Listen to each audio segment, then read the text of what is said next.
আসসালামু আলাইকুম ওয়া রাহমাতুল্লাহি ওয়া বারাকাতুহু। আমি স্যালুট জানাই ইমতিয়াজ জলিল সাহেবকে, এমআই পার্টির সকল নেতাদেরকে। এই কাজটি করার কথা ছিল উলামায়ে কেরামদের, উলামায়ে সংগঠনদেরকে, জামিয়াত উলামায়ে হিন্দের মতন সংগঠনদের করা দরকার ছিল এই রকম কাজ।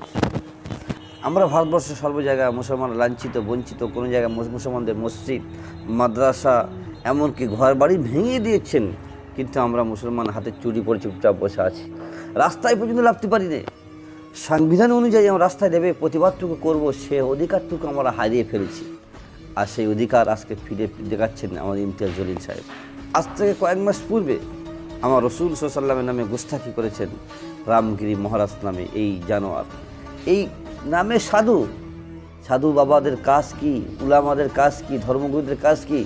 সমাজে শান্তি বার্তা এবং ভালো কিছু প্রচার করা, সমাজের মধ্যে শৃঙ্খলা বজায় রাখা। কিন্তু এইসব সাধু আমার রসুলের বিরুদ্ধে গুস্তাখি করেছেন। তাই ইমতিয়াজ জলিল সাহেব মহারাষ্ট্রের তিনি একজন শেরের মতন প্রমাণ দিয়েছেন। তিনি আওরঙ্গাবাদ থেকে বোম্বাই একটা সফর কাফেলা বানিয়েছেন, যেখানে হাজার হাজার মুসলমান, লাখো লাখো মুসলমান দেখেন প্রমাণ দিচ্ছেন যে আমরা আশিক রসুলকে ভালোবাসি। রসুলের বিরুদ্ধে যদি কোনো কথা বলে আমরা মুসলমান তাদের ছাড়ব না। অনেক হয়েছেন হিন্দুত্ববাদী দেখিয়ে, অনেক মুসলিমদের ঘর বাড়ি দোকান অনেক লুটপাট করা হয়েছে।